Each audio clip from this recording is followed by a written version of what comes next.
একসময় আমদানি নির্ভর হিসেবে পরিচিত দিনাজপুরের হিলি স্থলবন্দর এখন রপ্তানি বাণিজ্যের সম্ভাবনাময় কেন্দ্রে পরিণত হচ্ছে। চলতি ২০২৫ থেকে ২৬ অর্থবছরের জুলাই থেকে নভেম্বর এই ৪ মাসে হিলি স্থলবন্দর দিয়ে ৪২৯টি ট্রাকে মোট ১০,৭৬২ মেট্রিক টন দেশীয় পণ্য ভারতে রপ্তানি হয়েছে। রপ্তানিকৃত পণ্যের মধ্যে রয়েছে দেশীয় কোম্পানির বিস্কুট, ফার্নিচার, প্লাস্টিক পাইপ সহ বিভিন্ন শিল্পজাত পণ্য। আমদানি রপ্তানি কার্যক্রমে এই গতি ফিরে আসায় বন্দরের শ্রমিক, চালক, ব্যবসায়ী ও সংশ্লিষ্ট সব পেশাজীবীদের মধ্যে কর্মচাঞ্চল্য সৃষ্টি হয়েছে বলে জানিয়েছেন সংশ্লিষ্টরা। হিলি কাস্টমস সূত্রে জানা যায়, ৪ মাসে ভারতের আমদানিকৃত পণ্য থেকে সরকারের রাজস্ব আয় হয়েছে ২২৩ কোটি ৭ লাখ টাকা। অন্যদিকে ২০২৪-২৫ অর্থ বছরে একই সময়ে ভারতের আমদানিকৃত পণ্য থেকে সরকারের রাজস্ব আয় হয়েছিল ২৬৫ কোটি টাকা। হিলি স্থলবন্দর কর্তৃপক্ষ জানায়, গত অর্থ বছরে রপ্তানি কার্যক্রম প্রায় শূন্যের কোঠায় থাকলেও চলতি অর্থ বছরে বন্দর কার্যক্রমে নতুন গতি এসেছে এবং আমদানিও বেড়েছে। আমদানি রপ্তানি বৃদ্ধি পাওয়ায় কর্মব্যস্ততা বেড়েছে বন্দরের শ্রমিকদের। বন্দরের শ্রমিক রকিউ আলম জানান, বর্তমানে তাদের কাজের কোনো অভাব নেই। এখন দিনে ৫০০ থেকে ৭০০ টাকা পর্যন্ত আয় করতে পারছে। অনেক পেঁয়াজের গাড়ি বেশি হয়েছে, কাজ কাম মোটামুটি চলতেছে ভালো, কামায় ধান্দা ভালো হচ্ছে, মোটামুটি চলা যাবে ভাই।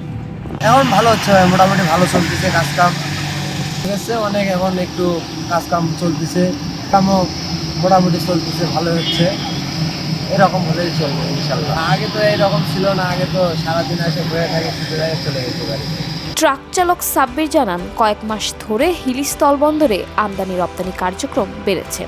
এতে প্রতিদিন তাদের গাড়ি ভাড়া হচ্ছে। মোটামুটি আগের থেকে এখন ব্যবসা বাণিজ্য ভালো হচ্ছে, এলসি মালটাল ঢুকতেছে, আর সবাই কাজকাম করতেছে এবং ভাড়াও ভালো হচ্ছে, আমরাও একটু ভাড়া বেশি পাচ্ছি। হিলি কাস্টমসের রাজস্ব কর্মকর্তা মোহাম্মদ আব্দুল আজিজ বলেন, হিলি স্থলবন্দরে বর্তমানে আমদানি রপ্তানি কার্যক্রম স্বাভাবিক রয়েছে।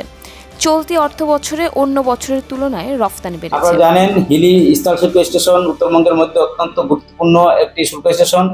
এই বন্দর দিয়ে প্রতিনিয়ত আমদানি এবং রপ্তানি আসে এবং যায়। রপ্তানি পণ্য এই অর্থ বছরে ৪২৯টি বিলাপেন্টের মাধ্যমে ১০,৭৬২ মেট্রিক টন পণ্য ভারতে রপ্তানি হয়েছে। রপ্তানি পণ্যের মধ্যে গুরুত্বপূর্ণ হচ্ছে এক্সট্রাকশন অয়েল, প্লাস্টিক পণ্য, সফট ড্রিঙ্কস, বিস্কিট, কেক ইত্যাদি। বছরে আমদানি হয়েছে ৪,৪৮৯টি ট্রাক।